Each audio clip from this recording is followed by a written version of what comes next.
Assalamualaikum warahmatullahi wabarakatuh. Alhamdulillahirrahmanirrahim. Hari ini kita bisa bertemu lagi dalam pembelajaran sejarah kebudayaan Islam.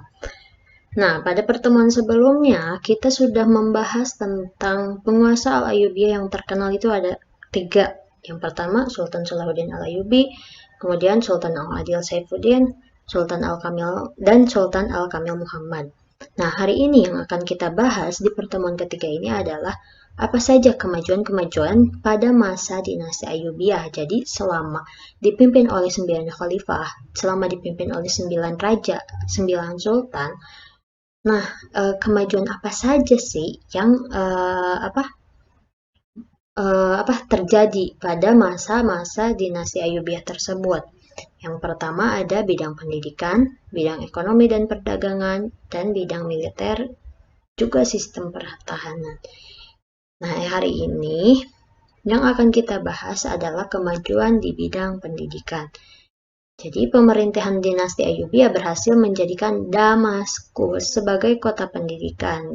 Karena pertama didirikan madrasah atau sekolah itu ada terletak di Damaskus ini. Jadi, terutama pada pemerintahan Nuruddin dan Salahuddin Al-Ayyubi ya.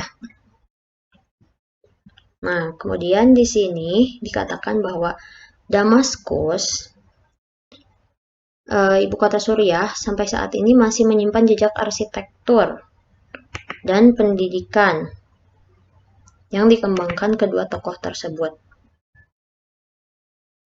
Nah, lalu Nuruddin berhasil merenovasi dinding-dinding pertahanan kota, menambahkan beberapa pintu gerbang dan menara, membangun gedung-gedung pemerintahan yang masih bisa digunakan sampai saat ini ya, masih bisa digunakan. Lalu mendirikan madrasah pertama di Damaskus. Nah, akhirnya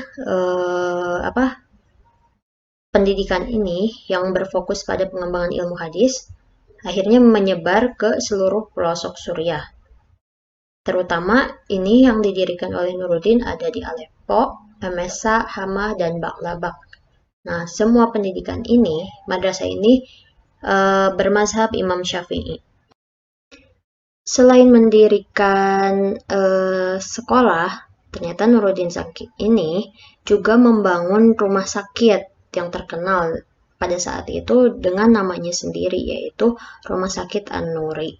Itu juga didirikan di Damaskus. Nah, tapi ternyata rumah sakit ini, kalau tadi sekolah atau madrasah itu didirikan pertama kali di Damaskus, kalau rumah sakit ini dibuat atau ada yang kedua, rumah sakit kedua setelah Rumah Sakit Al-Walid.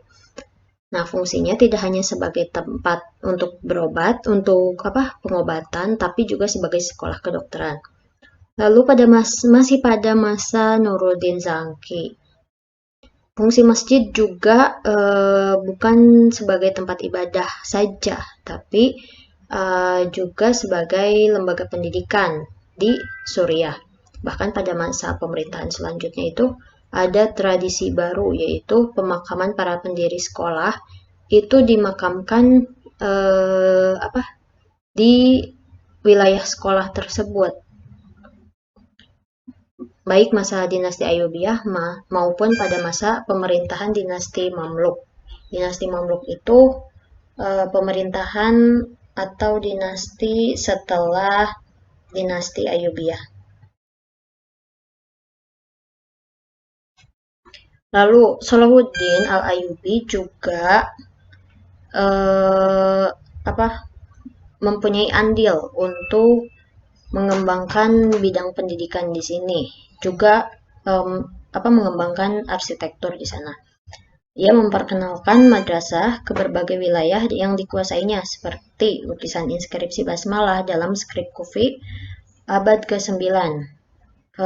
Itu sebetulnya ada ya ininya, contoh lukisannya. Kemudian dimuseumkan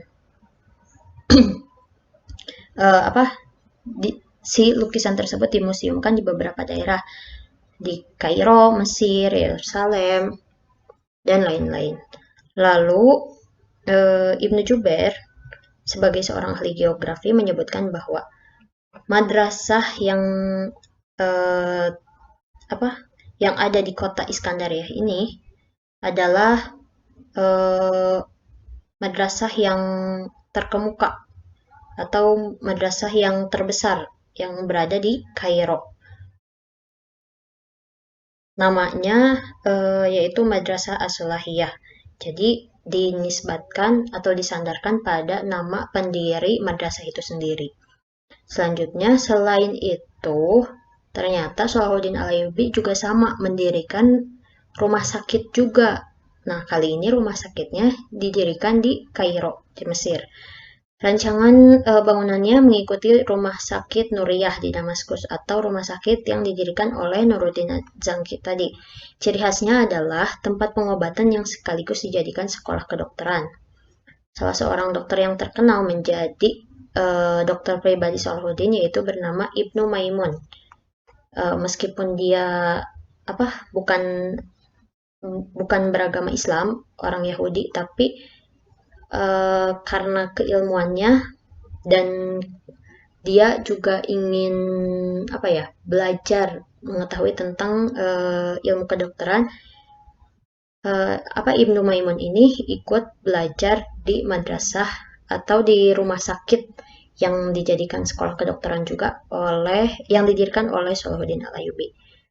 Lalu pada masa Salahuddin Alayubi, umat Islam mulai mengenal perayaan hari lahir Nabi Muhammad. Kalau saat ini dikatakan dengan istilah Maulid Nabi. Jadi Maulid Nabi ini eh, apa mulai mulai muncul pada masa Salahuddin Al-Ayyubi atau pada masa dinasti Al-Ayyubiyah.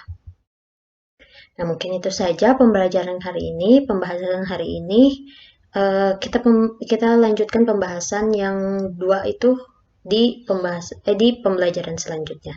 Terima kasih atas perhatiannya. Wassalamualaikum warahmatullahi wabarakatuh.